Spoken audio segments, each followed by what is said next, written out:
When I went to college, I was planning to be a math major. And two things happened to me during the second semester of my freshman year that redirected my path and led me to switch tracks to becoming a religion major and then eventually to becoming a pastor. The first thing that happened was that I ran head first into vector calculus, which was a prerequisite class for being a math major, and it did not go well. When I was sitting in the class and looked around, I could tell that just about everybody else understood perfectly what we were doing, whereas I was sitting there bewildered and lost. And I was fortunate to get out of that class with a passing grade. And so I realized that being a math major was not in the cards for me. The second thing that happened to me during my freshman year was that I was taking a class with Dr. Cornell West that was entitled The Philosophies of Religious Experience. And in that class, one of the books that we read was a slim volume by the German philosopher Martin Buber. And the book was entitled I and Thou. This is the actual copy of the book that I read. And this little book redirected my life. In I and Thou, Martin Buber describes two basic ways that we humans relate to other people and to the world around us. One of these ways he refers to as an I-thou relationship. The other he refers to as an I-it relationship. So Buber is saying that there is no such thing as an I all by itself.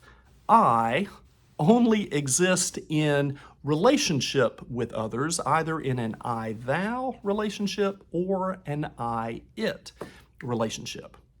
I-it relationships happen all the time. I-it relationships are relations of a subject to some object, where we use the object or the other in some way for our own ends.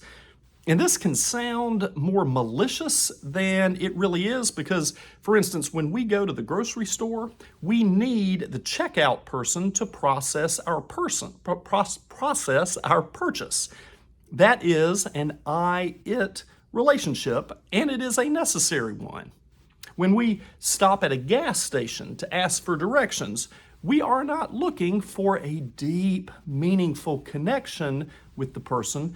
We simply need to find out where to go. I-it relationships are necessary and they happen all the time.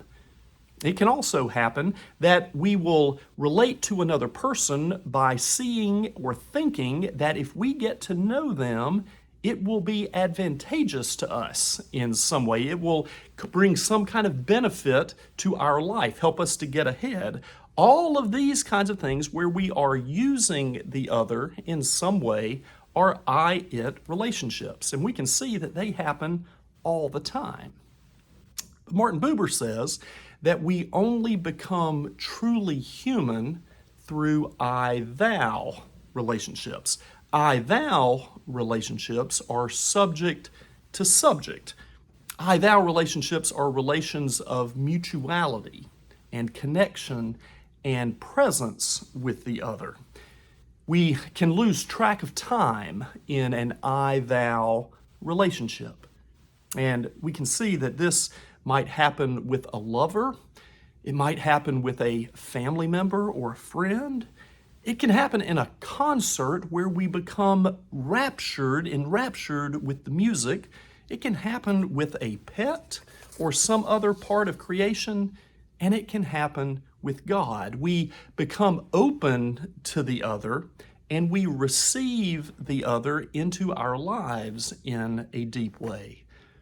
I-thou relationships can be far more vulnerable than I-it relationships, but I-thou relationships will also transform us far more deeply than I-it relationships.